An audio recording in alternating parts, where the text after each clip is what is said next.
ஆத்தா ஆத்தா ஆத்தா, உனக்கே இது அடுக்குமா? இது நீதியா, நியாயமா, நேர்மையா, தர்மமா? உன் பக்தன் என்ன இப்படி கவுத்துட்டே. அடா பாவி, கிளார் அடிக்கிறா ஹெட்லைட்ல இருந்து. நீயா கவுந்துட்டு என்ன கவுத்துட்டேங்கிறியா? நிமிர்றா. ஆமா, நீ யாரு? நீ யாரு அதை கேட்க? என்ன பார்த்தா யாருன்னு கேட்ட? நான் தாண்டா ஜூனியர் ஆத்தா. ஆத்தா ஆத்தா ஆத்தா, என்ன மன்னிச்சிரு. நீயே என் சோக கதை கேளு. சொல்லு. எனக்கு 5 பெண் குழந்தைங்க. 6வது குழந்தையாது ஆண் குழந்தையா கொடுன்னு இந்த ஆத்தாட்ட வேண்டிட்டேன். அதையும் பெண் குழந்தையா கொடுத்துட்டா. உன்னோட பொருளாதார நிலைமைக்கும் இந்த இத்து போன பாடிக்கும் உனக்கு 6 குழந்தைகள் அவசியமாயா? எப்படியா வச்சு காப்பாத்துவ? மரம் வச்ச ஆத்தா தண்ணி ஊத்தாமல விட போறா. அவ என்ன தோட்டக்காரியாயா? நீ வச்சிட்டு போற மரத்துக்கெல்லாம் தண்ணி ஊத்துறதுக்கு உனக்கெல்லாம் தண்ணி ஊத்துனா பத்தாதியா?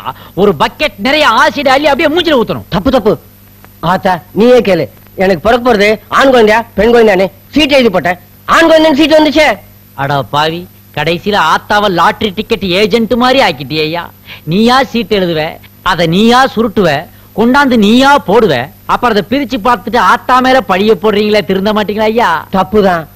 6 பெண் குழந்தையா பெத்துட்டேன். நான் இனிமே என்ன செய்யணும்? ஒன்னும் கவலைப்படாதையா. பொன் குழந்தைங்க ஒன்னும் கேவலமானதுங்க இல்ல. அதுங்களையும் ஆண் குழந்தைங்க மாதிரி வளர்த்து காட்டியா? சரி, இனிமே குழந்தை பெத்துக்காம இருக்கிறதுக்கு நான் என்ன செய்யணும்? எதுவுமே செய்யக்கூடாது. அப்படியே செய்யறான் ஆத்தா. செய்யக்கூடாதுன்னா செய்யறேன்ட்டு போறானே.